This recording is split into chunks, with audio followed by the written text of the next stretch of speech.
Jadi kalau sampai hari ini ada orang yang masih pamer turunan, sibuk nyusun nasab, silsilah untuk merendahkan orang lain, dia adalah murid iblis.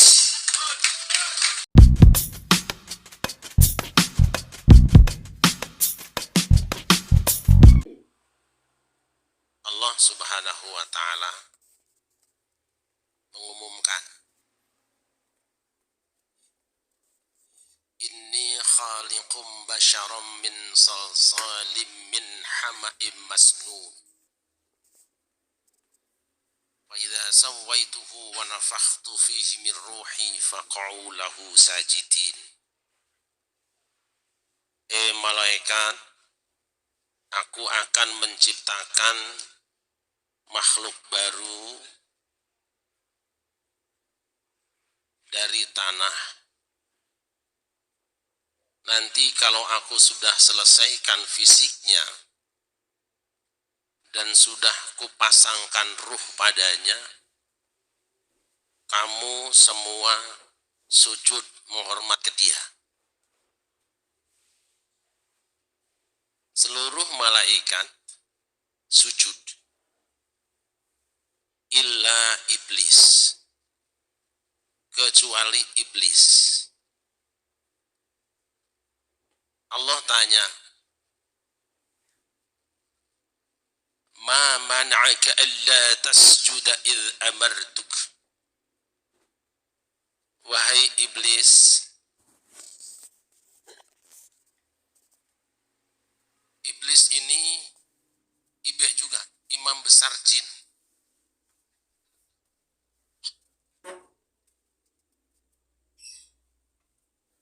Kenapa kamu tidak sujud ketika aku perintah padamu? Iblis menjawab, ana khairun minhu.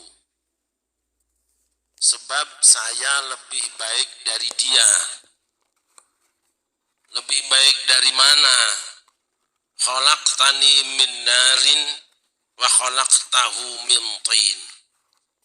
Karena engkau ciptakan aku dari api, sedangkan Adam kau bikin dari tanah. Rupanya iblis merupakan orang pertama yang membuat konsep pamer turunan.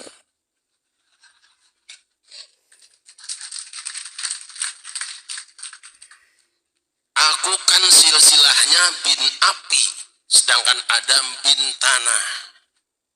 Jadi kalau sampai hari ini ada orang yang masih pamer turunan, sibuk nyusun nasab, silsilah untuk merendahkan orang lain, dia adalah murid iblis.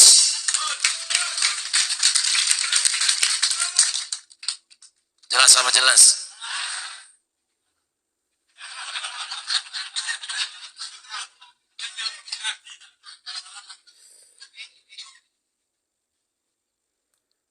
Jelas, illa iblis.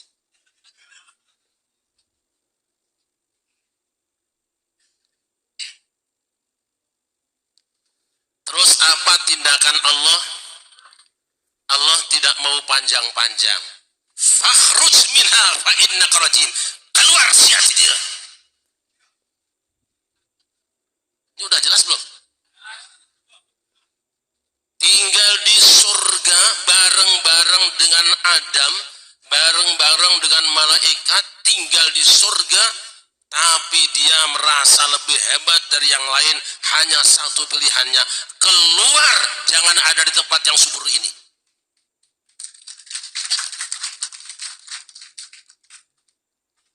Sallu ala Nabi Muhammad. Sallu ala Muhammad.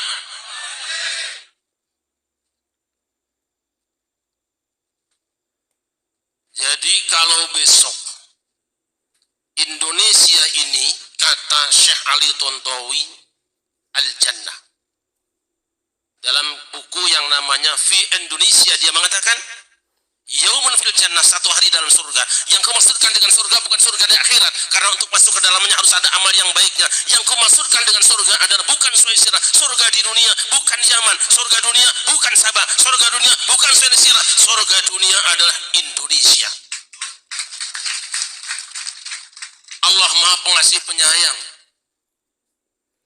Turunan Adam boleh masuk, malaikat boleh masuk, jin boleh masuk, dengan satu catatan: jika engkau berada di dalam surga Indonesia, ikut sujud menghormati Adam. Tapi kalau kamu pamer silsilah, menghina penduduk Indonesia, keluar dari Indonesia. Jelas apa jelas? Gitu aja kok. Sudah keluar, rupanya terusir, tapi bukan mau umroh loh ya, bener usir. Begitu mau berangkat masih sempat ngomong, fabima aghwaytani la aqudanna lahum siratakal mustaqim. Ya Allah, karena engkau telah menghukum, mengkriminal saya akan terus mengganggu penduduk surga ini. Turunan Adam akan saya ganggu. Dia yang melakukan kriminal, melakukan tindakan kriminal, Allah dituduh melakukan kriminalisasi. Jelas ya? Dia yang melakukan kriminal, dia yang melakukan kejahatan, Allah penegak hukum yang dituduh melakukan kriminalisasi. Itu adalah iblis. Nah, Adam santai saja yang dihina, tenang be. Sekian tahun keluar, berada di luar negeri.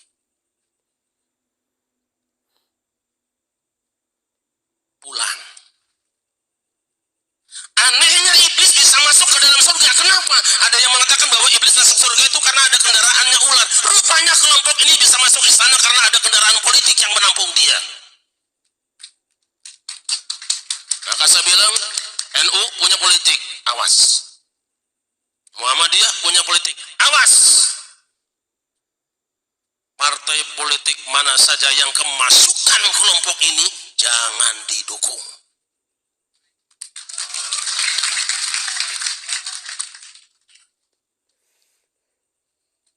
Sallallahu Muhammad. Begitu masuk ke dalam, ketemu dengan Adam, silaturahmi, ngasih pengajian lagi.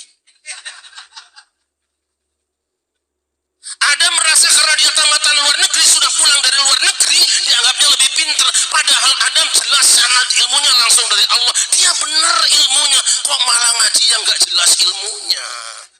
Karena apa? Dia baca ayat cuma tafsirnya berbeda dengan Adam. Adam memahami firman Allah karena sanadnya mutasil, jelas silsilah ilmunya. Ini dia kan cuma dapat dari YouTube. Mau ayatnya sama, tafsirnya beda. Makanya benar Kiai Iman tadi.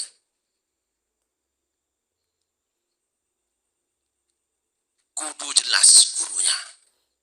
Saya pernah canangkan dengan Kiai Ma'ruf Amin, dengan Bang Roma Irama, dengan beberapa tokoh ketika haul Syekh Nawawi Al-Bantani. Pastikan bahwa referensi keagamaan orang Banten, semua kitab-kitabnya Syekh Nawawi Al-Bantani.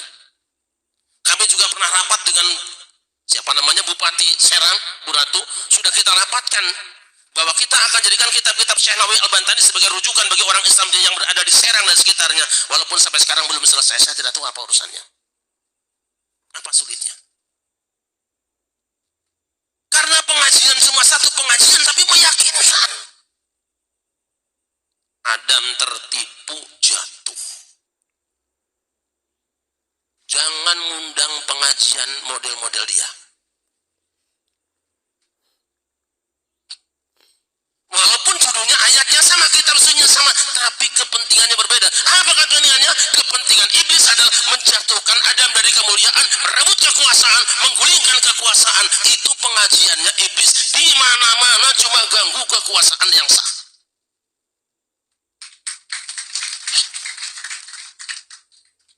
Sallallahu alaihi Muhammad.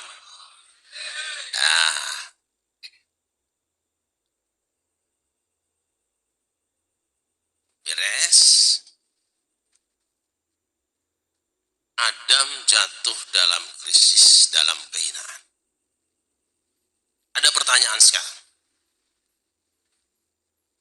Janji iblis rupanya berhasil tadi. Sumpah iblis, komitmen iblis berjalan.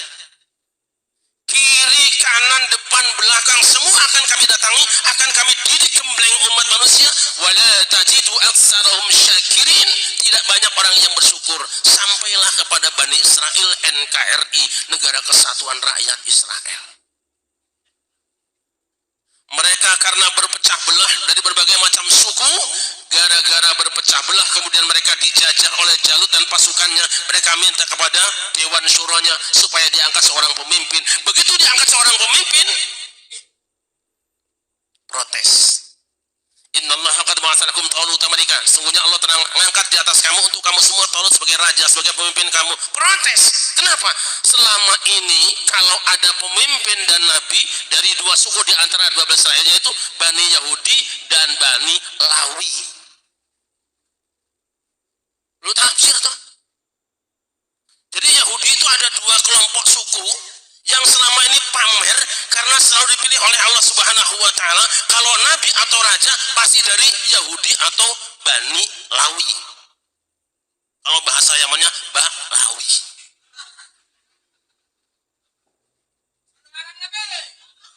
Lu ini tafsir toh? Benar ya?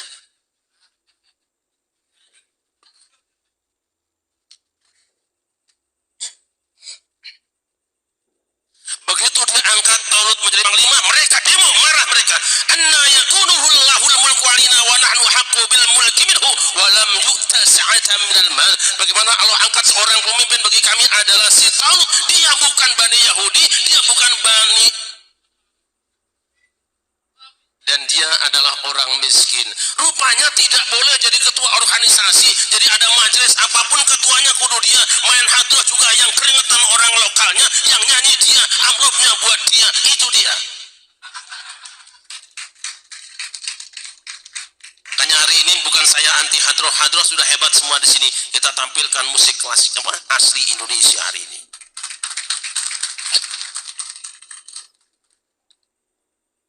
Lalu Allah jawab, Innallaha astafahu alaikum wa zadahu bastatan fil ilmi wal jismi. Tadi alasannya dua. Satu, bukan turunan. Yang kedua, Talut itu miskin. Rupanya dari dulu kalau ada pilkada dan pilpres mesti ada kelompok yang doyannya wani piro. Ada. Allah jawab, Innallaha astafahu alaikum wa zadahu bastatan fil ilmi wal jismi. Allah pilih dia sudah kehendaknya, tapi paling tidak Allah unggulkan Talut karena dia unggul ilmu dan fisiknya. Bani Lawi pamer turunan, sedangkan Allah jawab yang benar adalah ilmu pengetahuan. Kalau begitu, mana yang hebat? Turunan apa ilmu? Mana yang lebih mulia? Turunan apa ulama? Maka kalau ada orang yang mengatakan satu orang turunan mulia yang bodoh lebih mulia daripada 7 kiai yang alim, ini adalah otak-otak Yahudi, saudara-saudara. Kan gampang aja kan ngaji. Kira-kira sudah ada belum Yahudi?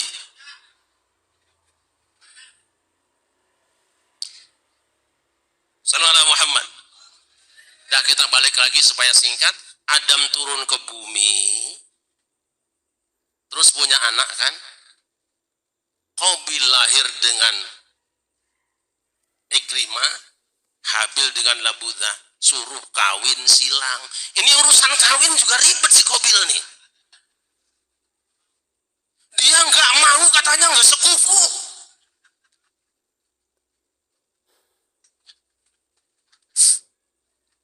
Ini tafsir mana? Tafsir Syarif Rahmat lah gitu. Lo jelek-jelek saya ini datang ke Mesir, ketemu anak saya, ketemu dengan masyayikh. Ada 1-2 syekh yang menyerahkan sanad ilmunya tanpa dites, tanpa diuji. Syarif Rahmat sak sanadnya lewat saya, kata dia.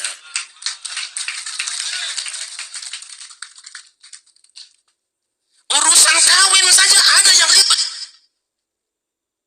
Dia maunya kan sama adiknya yang sekufu, sama kebarannya.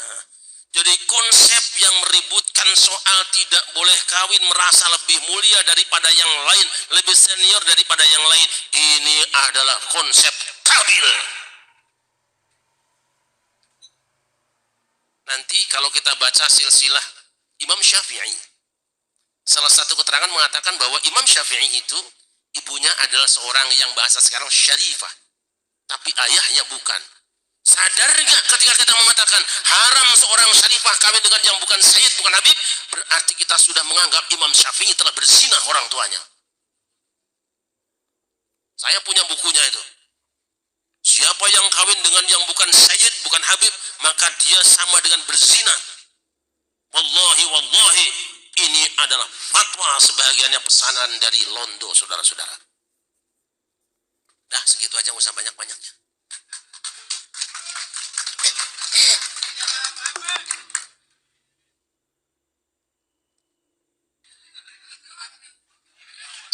Saya dengan Kiai Iman itu sudah mungkin 10 tahun lebih kenal Kiai ya.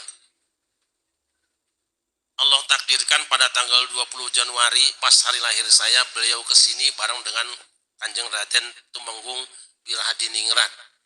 Masya Allah, saya bilang itu pertemuan yang sangat indah, dan hari ini adalah gabungan hitam putih.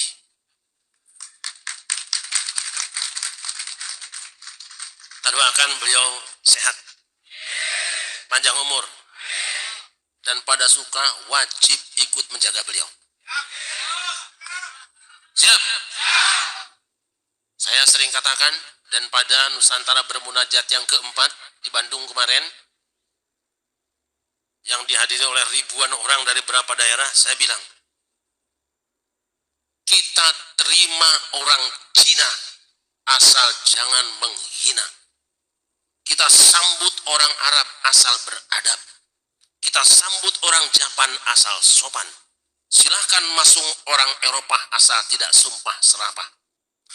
Tapi siapa saja coba-coba menghina pribumi, keluar dari negeri pertiwi.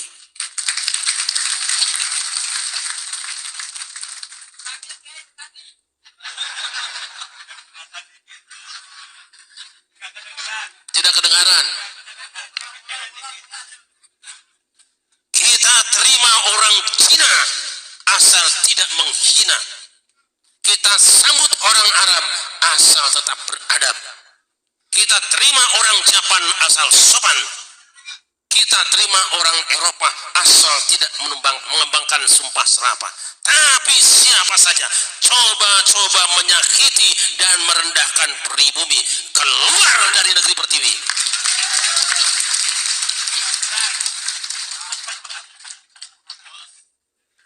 Sallallahu Muhammad. Allah